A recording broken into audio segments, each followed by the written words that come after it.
Warning, we are not trained or licensed professionals. Do not take any advice that we give as official doctoral prescribed medical treatment. We only use the name as a means to appreciate cinema as a therapeutic device, not to be confused with drugs, antidepressants, or any other forms of enhancements that you might find in legal states. Please enjoy responsibly.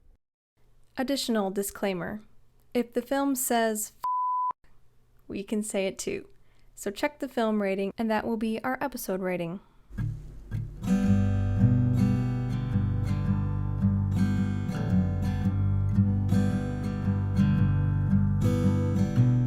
I decided today that I was going to name my computer Edgar, because I've never named my computer before. I haven't either. Some people tell me that they name their cars, and I haven't done that, but I just named my computer. And I could name it Joshua, but I'd rather name it Edgar. I don't think I would name mine a human name. Mine's name is Apple Mac 06379GH12YT. Is that like its number, or did you just come up with that? I made it up, but it could be its number. So continuing from last week, I was apparently raving so much about this movie that Madison was like, I kind of want to watch it. So we just watched Electric Dreams. I was definitely going to watch it, even if we weren't going to do it for our podcast, so I'm glad we did. What sold you on it? I think when you said it was like kind of like Her. Yeah. I was like, ooh, yes. Would you agree with that? Yeah. Yeah, I would. Yeah, it's like about a computer who comes to have feelings and is sentient. And apparently his name is Edgar. Mm-hmm. That was so random. Maybe there's some kind of like significance that we just don't know because we don't know much about 80s computers. Maybe, yeah. So before we get too deep into it, I can do a recap real quick. Oh yeah, I would love to hear you recap this movie. You know, I'm just going to go off the cuff here because I haven't prepared anything, but if it's bad, I'll go re-record it later. Okay, sure, it'll be great. This came out in 1984, right? Yes. Okay, and directed Same by... years. Steve Barron is his name. Okay, I'm pretty sure. Let me double check that. Yes, I see it right here on IMDb. And the writer is Rusty Lemonade. Nope. Lemarande. I thought it was Lemonade too. Lemarande. It's hard to not just look at that word and not say lemonade. Yes. Rusty I thought his name was Lemarande. I thought it was Rusty Lemonade, and I'm like, that's got to be a pseudonym. Right? It's a great... I knew a guy named Rusty Nail once. Not kidding. So, okay. That's great. So this 1984 film was directed by Steve Barron, written by Rusty Lemarande, and it stars Lenny Von Dohlen and Virginia Madsen, as well as Maxwell Caulfield. He plays the computer voice. So we have... No, he doesn't. Oh, Maxwell Caulfield, sorry. He's the guy from Grease 2 we were talking about last time. And yes. He plays, what's his name? Bill, the kind of like, he's like macho cello player who's like, thinks he's all that. He's not important. Yeah, and then Bud Cort is the one who voices the computer. Ah, thank you. Yes. Mm-hmm. So we start off, we see our protagonist, Miles. He is running late to get on a flight, then he comes into work, he's all disorganized, and then his friend's like, hey, bud, why don't you get some technology to help you with your organization? So he goes to the technology store and gets talked into buying a computer, and he's like, oh, I don't need that, blah, blah, blah, blah, blah, but then she sold him on it, so he brings it home, sets it all up. It's like a smart computer that gets plugged into all of his appliances, which I'm wondering if all of this technology was actually capable back then. Or if, like, because right now we're doing all that stuff where, like, all of your lights are connected to your phone and your Alexa and whatever. But anyway, we'll get back into that. And then his new neighbor, Madeline, moves in. And she is very pretty, and she plays the cello. And they have, like, this cool cross-cutting scenes of him working on the computer with his engineering and architecture, and then her playing in an orchestra, and it's really beautiful, actually. I really like that part. And so they meet, and they have their meet cute, and they want to date each other and stuff, and then God damn it. That's beautiful. 10 out of 10. I love it. Okay, slowly the computer starts to come to life, kind of. It starts to learn more information. Words. And is able to talk better and better, like, each day. So then it becomes attached to Madeline and basically falls in love with her at the same time that Miles is, because Miles is having the computer do all these things for him, for Madeline, but the computer is the one feeling attached to Madeline. Then at the end, there's a big battle between the computer and Miles and Madeline live happily ever after. Okay. That was terrible. No, that was great. I loved that. It starts off, with all of this technology forward things that he's sitting in the airport looking around at all the high-tech things people have, like calculator watches and RC cars, Game Boys, like, headphones. This girl was listening to, like, her Rosetta Stone, and she was practicing saying stuff in English, and he thought she was talking to him, and then she pulls down her headphones and is like, what? No, I'm just doing... And I'm like, oh, man. Well, that happens every single day with people and their AirPods and stuff. You know, you never know who's actually talking to you. This movie was ahead of its time. It was. I love that the juxtaposition of that is that that's the opening montage, and then the closing montage is just people connecting. Oh. Like I didn't notice that until watching it a second time, but I found that really profound and beautiful, especially with the time we live in now. And I know it's like a cliched phrase to say, but that really makes me think, like, wow, like this was made in like 1984. Like, cell phones weren't even a thing. Yeah. But now what do? We walk around with phones in our pockets all the time. Wow. Or, I mean, we're on them all the time. Yeah. Wow, that's crazy. Yeah, I like that. I didn't notice that either. Oh, I'm sorry. That's where I thought you were gonna go with that, because I wrote down that same note, and then I was like, huh. I mean, that's what I was going to say, but I wrote down the same. Good. Thank you. Yeah. I didn't make that connection with the ending, but that's awesome. I like that a lot. Yeah, so the tone of this movie is like very silly and romantic and kind of suspenseful. It was like really fast paced, especially in the beginning. I was just like nodding my head because there was music going on for like the first 20 minutes, and I was just like, yeah, get it. The music was so awesome. I just danced the whole time. And then it kind of slowed down, like when after Miles and Madeline had been dating each other for a little bit, I think. And then, you know, Bill comes in, the other cello player, and he's like, Madeline's my girlfriend. But then he quickly leaves the picture. Yeah, he's only in it for like 3 scenes. Yeah. Don't really know what happened, but it didn't work out.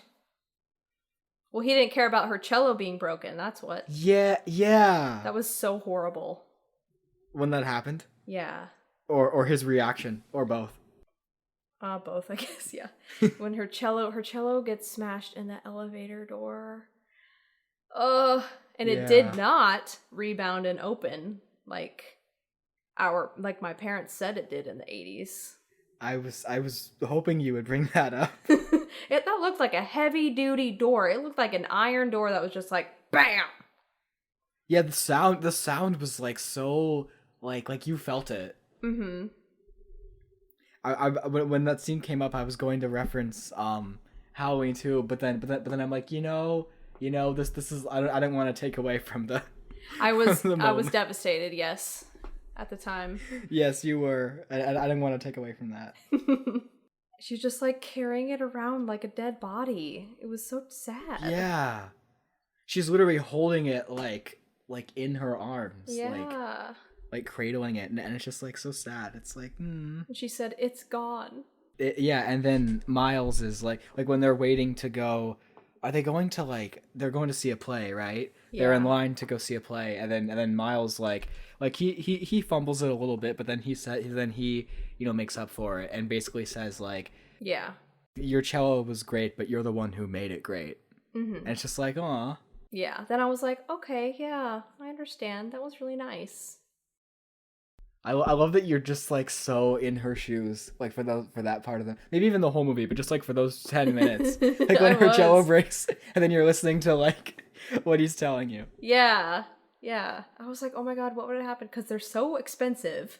Yeah. And just like something you've had forever and that you're used to playing, and Yeah, I Ugh, mean, she that would be even so had sad. it when she was like little. Yeah. Like she said when she was a kid, she had it, and just having something be a part of you for so long and meaning so much to you for decades, and then in a second it's just gone. Like that's so sad. Yeah, because you just like can't repair an instrument like that if it's No. broken, like the neck broke. Yeah, and you can't just get a new one because it won't have the same. Well, you can eventually, but it won't have the same because she does. But it doesn't. It won't have the same meaning. You have to take time to mourn the loss of it. Yeah. Oh yeah, and then Bill's just like, "Don't worry, I can play your solo." Yeah, that's what he says. This actually has a 6.5 out of 10 on IMDb. I enjoyed it Interesting. personally. I had a great time watching this. Me too. Even a second time, I liked it. Like even though I watched it like a couple days ago, I still enjoyed watching it again. Kino, Criterion, whomever, just release it on DVD and Blu-ray in the United States. That would be great. Thank you. Por favor. Or you can just watch it for free on YouTube. As long as it's up, Or you can right now go download it from YouTube and then you'll have it. which is technically piracy. But when the movie doesn't have a DVD release in your country, I don't know if that counts. Yeah. Fine, I'll go buy the VHS. Then I technically have, unless it's on Laserdisc, then I technically have the highest possible quality legal version in my country. So, which I would buy from eBay. So I wouldn't be giving money to the studio anyway. So Yeah, that's Who true. gives- who- So who whatever. this was released in 1984, and so was Dune, and both movies have Virginia Madsen in them, which I think I said last time. Yeah, and this is Harold from Twin Peaks, right? Yes, He seems also- older in this than he was in Twin Peaks, but yeah, he's also in Home Alone 3. oh boy. He's one of the bad guys in Home Alone 3. Oh my gosh. When did that come out? 1997. Oh, okay. I'm 97. Which I like that movie. But then again, I saw it like a lot on TV when I was a kid, so I'm really nostalgic for it. Mhm. But that was actually the first thing I saw him in. And then when I watched Twin Peaks, I'm like, where have I seen this guy before? and like during like I know his name's Miles, but sometimes I'll just think, oh, it's Harold, just because that's what I know him as. I kept thinking about him as Harold, yeah. He kind of reminded me of Ross. Yes, he does. Yeah. Okay, you thought so too. Yes, I thought so too. Especially in like again, like in Home Alone 3, like which is what, like 13 years after this, he looks even more like Ross. Really? Yeah. Yeah, and like kind of the way he talks and Yeah. acts. But you like this guy. I like him better than Ross, but some of the things he did, I was just like, why are you doing that? Why can't you just be honest? That annoys me. I'm like, ugh. It's a trope. It's a romantic comedy trope. Yeah. I don't like really otherwise like it either. Yeah, like why he was trying to like hide his computer. Why wouldn't he just tell her I got a computer and it was making sounds at you through the walls? It wasn't me. I guess because he I don't wanted her know. to think that he was actually making the music. Yeah. Once she figured out how much it meant to him. Yeah. And when they first meet, he tries telling her that he didn't do it, but then like she's not paying attention, or he doesn't know how to say it, or like, typical She doesn't movie. believe him. Yeah. Yeah. Typical movie like misunderstanding. But at least it's not like what every movie is, where they have a big fight and then they don't see each other for like 20 minutes of the movie. But I guess that's because this movie's shorter. I don't know. Anyway. It's a little shorter, but I wouldn't say much shorter than any traditional romantic comedy. But yeah, it just had like that third element that was different, and I really enjoyed that, of the computer falling in love with her. So 3 people in this movie, well, I guess, yeah, three characters in this movie fall in love with her, although Bill probably really doesn't because he's such a schmuck. Yeah. I'm glad he wasn't in the movie much because I couldn't stand him. Mm-hmm. Yeah, I really love that shot of when Miles is talking to the cashier when he first buys the computer, and he's like on the TV screen. I guess it's really cool. That was a good one. And then during the first montage, when he's like working on the computer, and when the lights go out, like the power goes out, the music stops. And when he turns the lights back on, the music kicks back in. And the scene where they have all the, like, the computer is rocking out by itself. Yes. That was great. The neighbors are like, shut up. That's perfect. We don't see them ever again. Or before Nope. that. Or before It that. was so random. I really enjoyed the scene in the middle where Miles tells the computer to like have sweet dreams, and then they start playing the electric dream song, and they have that weird like animated sequence. Yeah, that was cool. That was really cool. I like that a lot. Yeah. Well, the director Steve Barron, he was a music video director. He directed what some would call one of the best music videos of all time, which is the video for Take On Me. Oh my gosh. Which also ties into last week. Yeah. And he also directed Coneheads and the first Ninja Turtles movie. Oh, okay. That's why the music was so awesome. Yeah. And maybe the music was so good because like it was also edited really well to the music. Mm-hmm. And that just like really hit it in for me. I was just like, yes, this is great. Especially, yeah, like I was talking about that first cutting back and forth between him on the computer doing his math and science, and then her in the orchestra playing, and everything just like fit really well together. And I was like, they're kind of doing, they're each doing like their own art that they love. And yes. But it's so different. I know we've said this before with a certain other movie series, but they each have their own goals and their own lives, and then when they come together, they can share that, you know. But like that's one thing about that montage is that like they both have their own things they're working on, even though they're similar, but it's like their own lives. Yeah. Does that make sense? Yeah, he's not just like depressed waiting around for someone and then she happens to show up. Yeah. Like a manic pixie dream girl.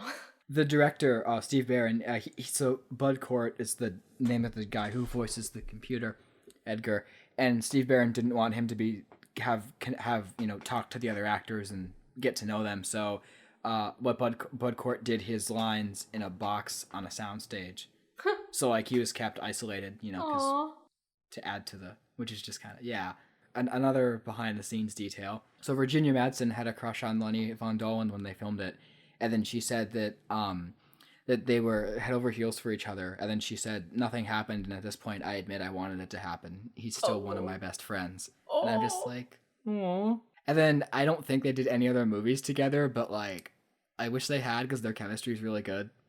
Yeah, it is. Which makes sense because if they like each other in real life, then that also adds. Not saying that's everything, but that adds to it, obviously. Aww. I don't know if we said this first. Yeah, this is the second Virginia Madsen movie we've talked about because she was also in Sideways.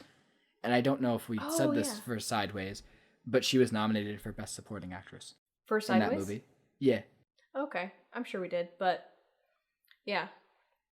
Okay. She kind of reminds me of Nicolas Cage a little bit. How so? Her eyes look like his eyes, I think. And like at some point, like in some shots where we're kind of like looking down at her, she kind of looks like Nicolas Cage.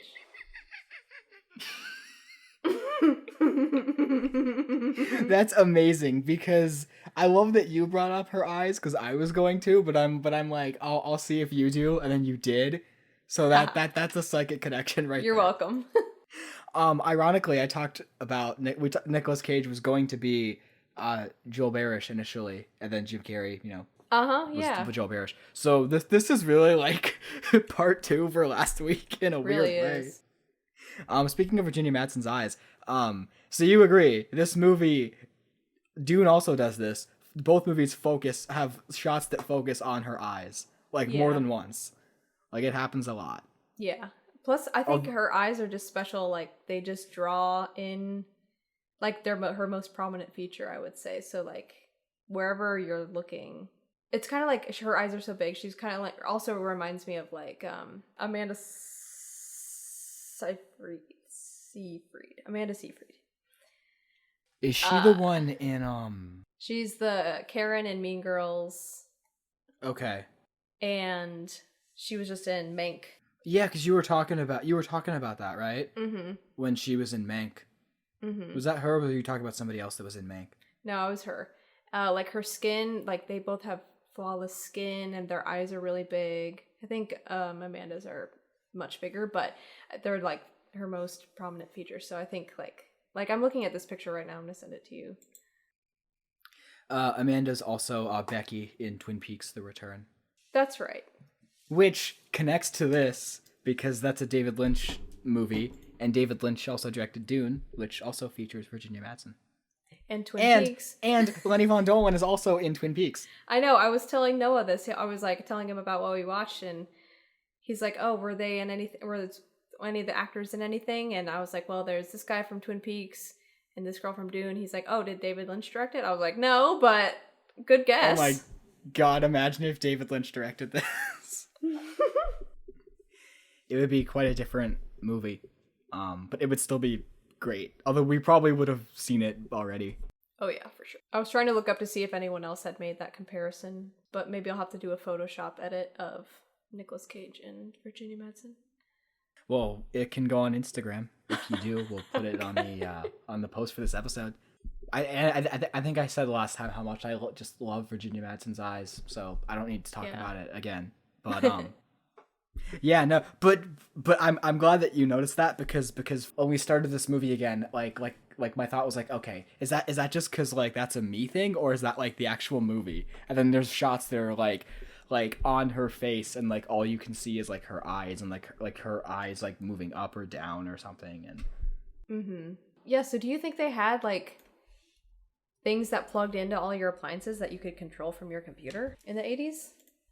See, I thought that was more of like the fantasy element, like the computer talking as well as it did. But maybe that was possible. I don't really know. You think I would know. And I don't mean that to be egotistical. I mean, you knowing me, you think yeah, oh yeah. I love the line at the end when they're like, 2 weeks with no phones, TV, or movies. And I'm I don't know if I could do that, but I would love to do that because I feel like that would clear so much of like my brain out. But I don't know if I could be by myself. That reminded me of this movie I watched. I think I talked about it a few weeks ago. It's called Save Yourselves. Yes, on Hulu. With an exclamation point. I remembered the exclamation point, but I couldn't remember what came before it. Did we talk about, in Cody Banks, did we talk about like instruments that we played? Because I was going to ask you that, but I didn't know if we had. I think we talked about it at one point, but we can talk about it again if you want. Did you ever play any instruments? Yeah, I played saxophone, alto saxophone, and baritone saxophone. From 5th grade until my senior year of college. And damn. It's so fun. Like, I really want to join a community band here, and I hope that they can. I don't know if any are opening up again, but I really want to do that when we can. And sometimes Noah and I have jam sessions. We need to do that more too, because he plays piano. I play a little piano too, and he also plays drums. So we can do some stuff. I also have a melodica and a ukulele. I've played a couple things on a ukulele, but I can't ever remember how to play songs on ukulele because I don't practice that much.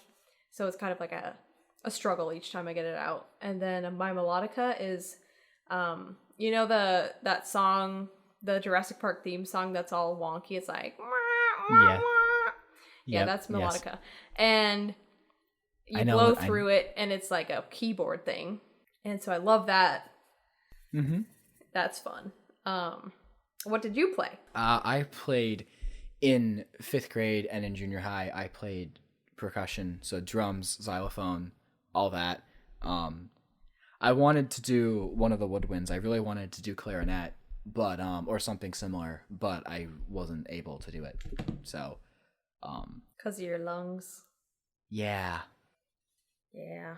But yeah, I enjoyed playing it, but then I lost interest for many reasons. I do have a guitar that was my grandfather's, and I do play it occasionally, but nice. I'm nowhere near like I couldn't I could maybe play like the most basic version of a song if I looked it up, but like that's it. Yeah. And that's even stretching it. Yeah, like I have to look it up and practice over and over and over and over for like forever until I can even move my fingers the right way. And then once I'm done with that, I'm like, oh, phew, okay, I'm not going to touch that for another 2 years. Yeah, same. I also played piano for many years. So that was, and my sister has a keyboard in the closet actually right behind me, and I kind of want to play it right now, but also like I don't know what I would play on it because I haven't really played it in a long time. Piano, I think, is easier at least to mess around on because all you have to do is just hit your fingers. But like Yeah. a guitar, there's like so many options of what you can do with all of your fingers and strumming and stuff. It's just like, how do I even start? Yeah. What am I even saying? I mean, yeah, of course I can play guitar really well. I mean, I genuinely feel like I'm losing my sanity and I have no idea why. I guess I'm just in one of those states, man. Okay, good. It's a good state to be in, man. No, it's not. Yeah, it is. How is this good? You're just going with it. You're doing your thing. Do you think this is like, well, I know that it's just weird to think about how this is what people will think about movies being made now in like 30, 40 years.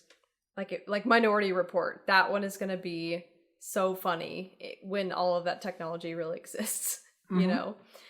That's going to be great. So it's just entertaining to see like how things have changed so quickly. And he was like impressed and fascinated by a calculator watch. Yeah. You know? Yeah, just like... like the kind Napoleon Dynamite wears. Now I just want to go watch Napoleon Dynamite. Do you know, like, in the beginning, when he downloaded all that stuff from his work, his boss, like, what was that? And why? So I was going to ask you that also, because this is what I think. But let me know if you disagree, if you think I'm wrong, because, you know.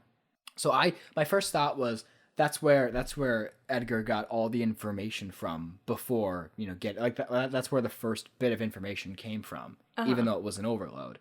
Yeah. But then when Miles spills like the champagne on the computer, there's a line later on where he says like, I think the champagne is what made him, you know, be this way. But then I was like, I didn't know if it was a mix of both or like what it meant, but I also didn't know what he was trying to do in the first place. Other than get the information, you know, so he could work on his brick. He wanted to get his office information home so he could work from home. Oh, on his own architectural stuff. Okay. Yeah, because he puts the brick into the computer at the beginning. Right. That's like that weird puzzle piece. That's like the brick I assume that's the brick that he's working on. Yeah, definitely. Okay, yeah. So this little synopsis thing on IMDb says the champagne is what did it. I don't understand that at all. I don't either. Is it because champagne is like, you know, like it's a drink that you have, you know, when you want to be fancy. You hold your pinky up and you drink champagne. It enhances you. Yes, it enhances you. It enhances your mind. It makes you more sociable at parties and yes and the like. Dang, it's sad to think that Edgar like sacrificed himself. But then he's still kind of around on the radio. Yeah, that was fun. I like that. But yeah, that scene is like surprisingly like emotional. It is. He's like, hold me. Yeah. I felt that way too much. Yeah. And then he calls him Miles, like actually calls him Miles, because he calls him Moles the whole movie. And then his last sentence is like, goodbye, Miles. Yeah. Okay, also this IMDb synopsis says, this film contains 80s sexology icon Dr. Ruth in a cameo. I'm like, who the hell is that? Okay, so I just Googled her.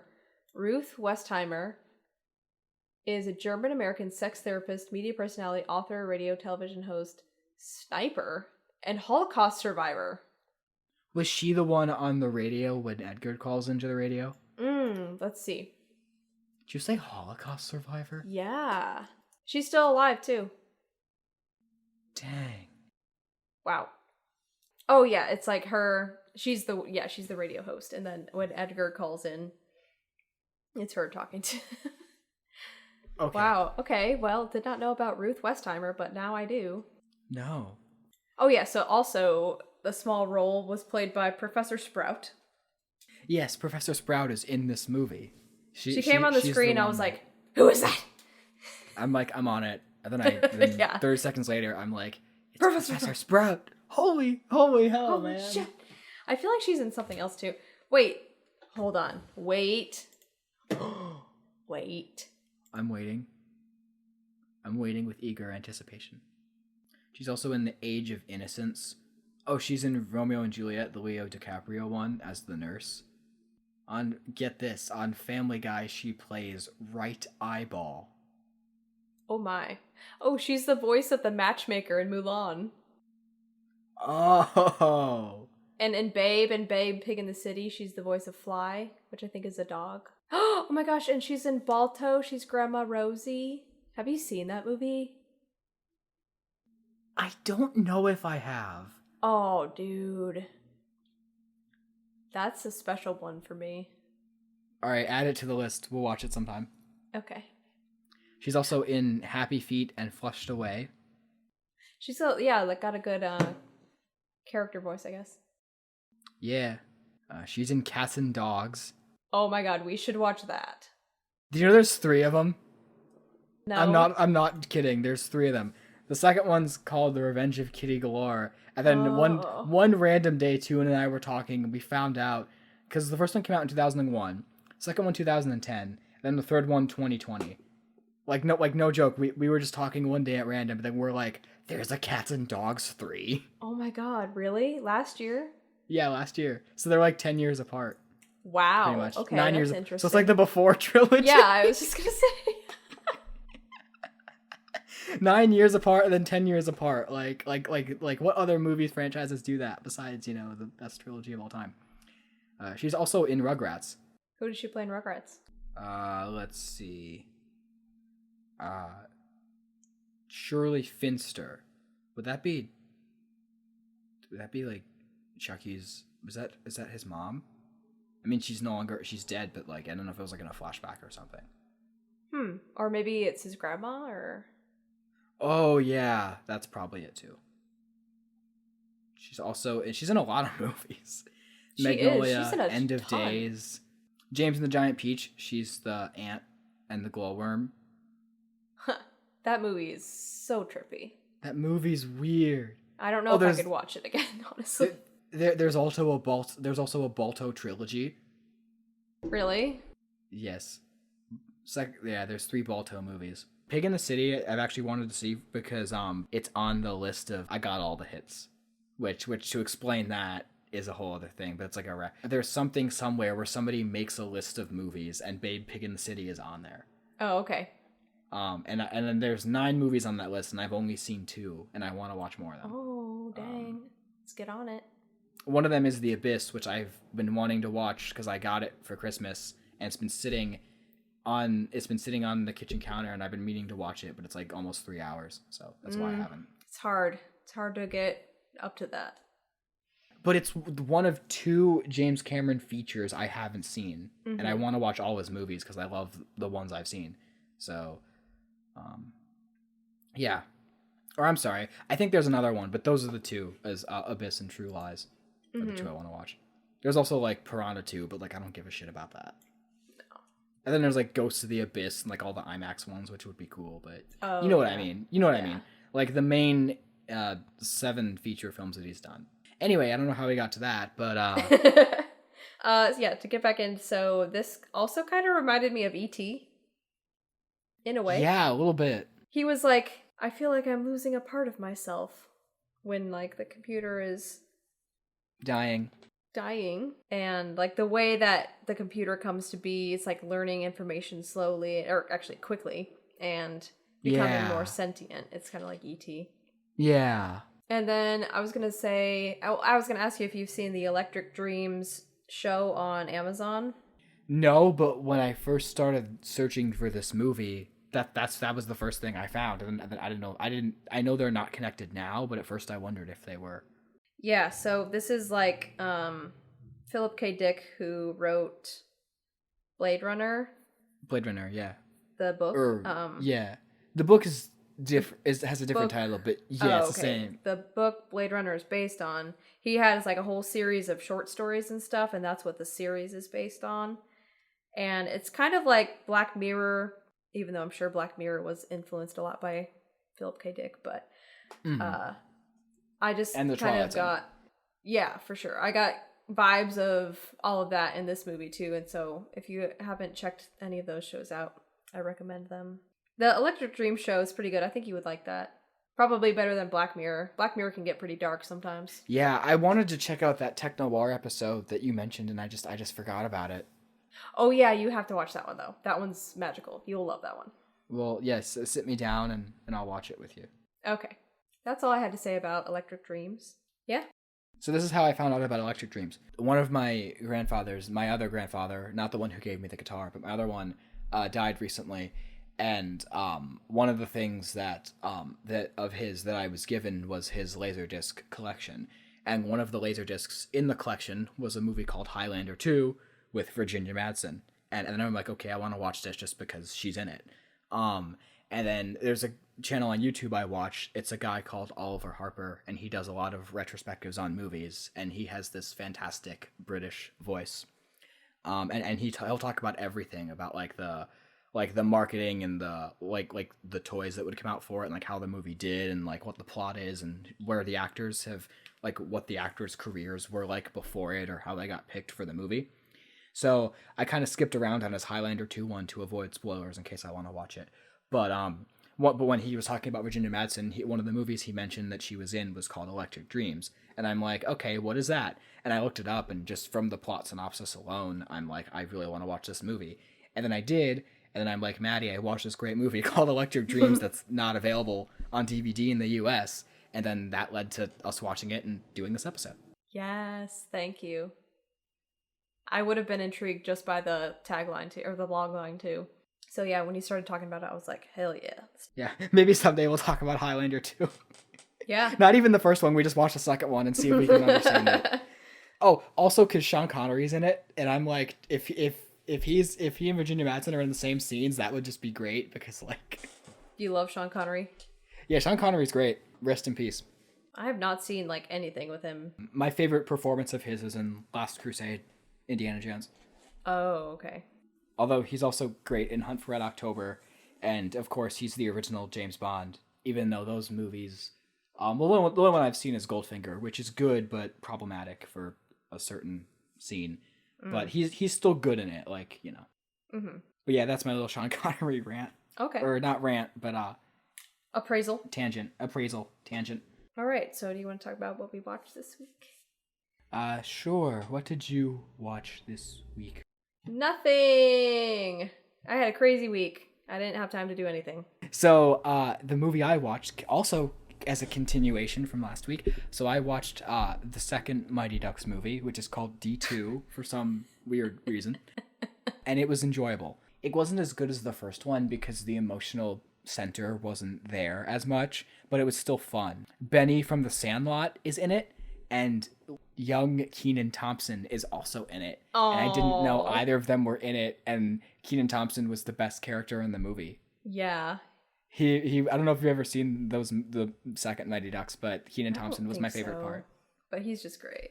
Yeah, he's great. And this was even like before Kenan and Kel, and I think even before all that. So like he's like really young in it. 'Cause this was like 94, I think. I bet he looks the same as he does now.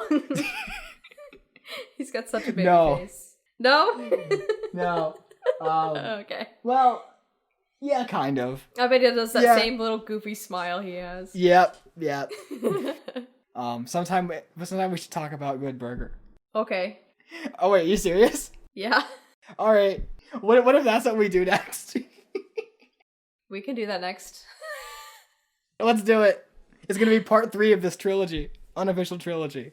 Okay, great. Which could be a quadrilogy, we don't know. But I love that like we're leading each episode into the next. Yeah, we're just going with it. It's fine. We're rolling with it.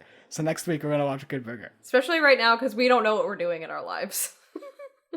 No clue. I don't know if it's on. I knew it was on Netflix. Yeah, I just watched part of it recently. Hang on, let me see. It's on Nickelodeon sometimes. Okay, yeah, it is on Netflix. Sweet. Because my DVD's packed up. Also, this movie just came out on Blu-ray. Like in February. Wow. And no, I haven't bought it yet. There's one scene in this movie that I absolutely love. I cannot wait to talk about it. Awesome. If you haven't seen Electric Dreams, go check it out. It's a super underrated movie that really should be released on DVD or Blu-ray or something. Somebody please release it. It's not even on like iTunes or Amazon or anything. It's just like nowhere. That. It's nowhere. And I mean, don't get me wrong, I love VHS, but... I think because they had on the credits, it was made partly in the UK, so I'm wondering if they have some weird rights things to it and it's just not allowed here. That's probably very accurate. Yeah, this has been Film Therapy. Oh yeah, so follow us on Instagram at Film Therapy Podcast. Email us if you want at filmtherapypodcast@gmail.com. Subscribe to our YouTube channel, Film Therapy Podcast, where we have all of our episodes uploaded and also some supplemental materials that we reference during some of the episodes. We have a special playlist for it. We can include that in the description for this week as the playlist itself. Okay. It's great. It's got random things like that Elvis scene that we still haven't found. The Star Trek Kirk saying double dumbass. Oh yeah, and then the chief from One Flew Over the Cuckoo's Nest fighting a transformer. Oh yeah. Yeah. Stuff like that. Can't miss it. Go check it out. Thank you for listening this week. Thanks for listening. Have a great week. Mahalo. And until next time, keep therapizing. therapizing. See you in part 3.